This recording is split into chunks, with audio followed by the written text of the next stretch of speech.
ان کے اندر ہے کہ ہفتہ وار یعنی بدھ کی شب کو عشاء کی نماز کے بعد مشکوٰۃ شریف کا درس ہوتا ہے، اور یہ درس ہمیشہ میں مسجد میں ہی دیتا ہوں۔ بہرحال آج میری طبیعت ٹھیک نہیں تھی تو میں نے کہا چلو ایک ہماری جو روٹین جو ہمارا معمول ہے وہ خراب نہ ہو، تو جو گفتگو میں نے کرنی ہے چلو میں کر دیتا ہوں، اور ہمارے جو دوست ہیں سوشل میڈیا کے اوپر جو ہماری گفتگو سنتے ہیں چلو ان تک بات پہنچ جائے۔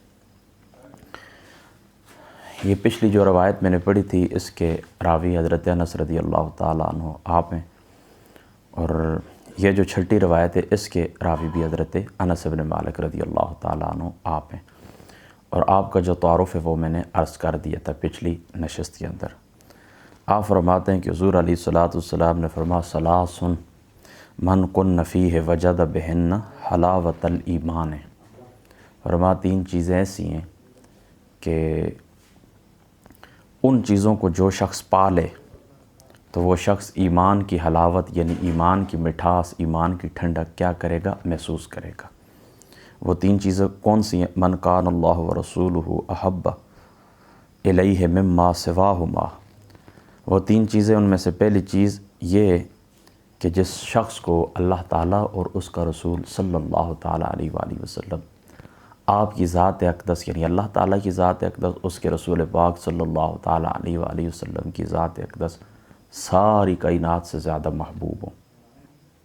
ساری کائنات سے زیادہ محبوب کون سی ہستیاں ہیں؟ کہ اللہ تعالیٰ کی ذات اقدس، دوسرے رسول پاک صلی اللہ تعالیٰ علیہ وآلہ وسلم آپ کی ذات اقدس،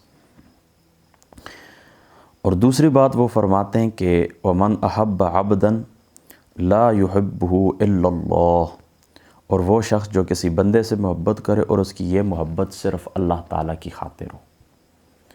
یعنی تین چیزیں ہیں جو شخص پا لے وہ ایمان کی علاوت یعنی ایمان کی مٹھاس پا لے گا۔ ان میں سے پہلا شخص وہ جس کو ساری کائنات سے زیادہ اللہ تعالیٰ اور اس کے رسول محبوب ہوں، اور وہ کسی سے محبت کرے۔ دوسری چیز کون سی ہے؟ کسی سے محبت کرے تو کس کے لیے کرے؟ اللہ تعالیٰ کی ذات اقدس کے لیے، یعنی دنیاوی کوئی غرض نہ ہو۔ یہ مادی دنیا ہے جس کو ہم نے اپنا قبلہ اور کعبہ بنایا ہوا ہے اور جس کو ہم نے مقصود زندگی سمجھا ہوا ہے، اسی کی خاطر رشتے بنتے بھی ہیں، اسی کی خاطر رشتے ٹوٹتے بھی ہیں، اسی کی خاطر رشتے بنتے بھی ہیں، اسی کی خاطر رشتے ٹوٹتے بھی ہیں۔ ایمان کی، اخلاق کی، سچائی کی، کردار کی، علم کی کوئی قدر نہیں ہے، بس چڑھتے سورج کو سلام ہے، چڑھتے سورج کو سجدہ ہے۔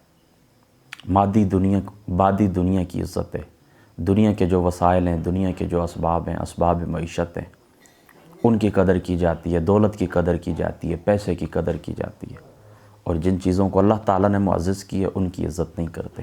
یعنی ہمارے جو زوال کے بہت سارے اسباب ہیں ان میں سے ایک سبب یہ بھی ہے کہ جن چیزوں کو اللہ تعالیٰ نے عزت دی ہے ان کو ہم عزت نہیں دیتے، اور جن چیزوں کو اللہ تعالیٰ نے عزت عطا نہیں کی ان کو ہم عزت دیتے ہیں۔ تو بات دور نکل گئی۔ دوسرا بندہ وہ ہے جو محبت کرے صرف اللہ تعالیٰ کی ذات اقدس کے لیے، درمیان کے اندر کوئی دنیا کا کوئی سامان، دنیا کی خاطر محبت نہ ہو۔ محبت ہو تو کس کی خاطر؟ اللہ تعالیٰ کی ذات اقدس کی خاطر، کہ یعنی مجھے اس شخص سے محبت اس لیے کہ یہ اللہ تعالیٰ کا وفادار ہے۔ اور تیسری چیز وہ فرماتے ہیں وَمَنْ أَحَبَّ عَبْدًا لَا يُحِبُّهُ إِلَّا اللَّهُ، ہاں یہ تو دوسری بات ہو گئی نا۔ تیسری وَمَنْ يَكْرَهُ أَنْ يَعُودَنِيَ الْكُفْرِ، اور تیسرا وہ شخص ہے جو کہ کفر میں لوٹ جانا برا جانے اس کے بعد کہ اللہ تعالیٰ نے اسے نجات عطا فرما دی، اس طرح برا جانے جیسے کوئی آگ میں ڈال دے۔ یعنی ایک شخص ہے دارالکفر سے اللہ تعالیٰ نے اس کو نجات دی، کفر سے اللہ تعالیٰ نے اس کو نجات دی، ایمان کی دولت اللہ تعالیٰ نے عطا فرما دی، تو اب وہ واپس کفر کی طرف لوٹ کر جانا ناپسند کرے، اس طرح لوٹ کر جانا ناپسند کرے کہ جس طرح اس کو آگ کے اندر ڈالا جا رہا ہے۔ تو پتہ چلا یہ دین کے مد مقابل جتنے بھی فرقے ہیں، دین اسلام کے اگینسٹ جتنے بھی مذاہب ہیں، وہ اعلامی مذاہب ہیں یا غیر اعلامی مذاہب ہیں، اب اللہ تعالیٰ نے جو دین ہمیں عطا فرمایا یہ تمام ادیان کو اس نے کیا کر دیا ہے؟ اس نے تمام ادیان کو منسوخ کر دیا ہے۔ لہٰذا راہ نجات کون سا ہے؟ دین اسلام ہے۔ تو باقی جس طرف بھی جائیں گے تو یوں سمجھے آپ آگ کی طرف پلٹ کر جانے والے۔ کس کی طرف پلٹ کر جانے والے؟ آگ کی طرف پلٹ کر جانے والے۔ تو یہ تین چیزیں میں پھر دہرا دیتا ہوں۔ سب سے پہلی چیز کون سی ہے؟ سب سے پہلی چیز اللہ تعالیٰ اور اس کے رسول پاک صلی اللہ تعالیٰ علیہ وآلہ وسلم ساری کائنات سے بڑھ کر محبوب ہو، پہلی چیز۔ اور دوسری چیز کون سی ہو؟ دوسری چیز محبت ہو کسی سے اللہ تعالیٰ کی ذات اقدس کی خاطر۔ اور تیسرا کفر کی طرف لوٹ جانا ناپسندیدہ ہو بعد اس کے کہ اللہ تعالیٰ کی ذات اقدس نے ایمان کی دولت عطا فرما دی۔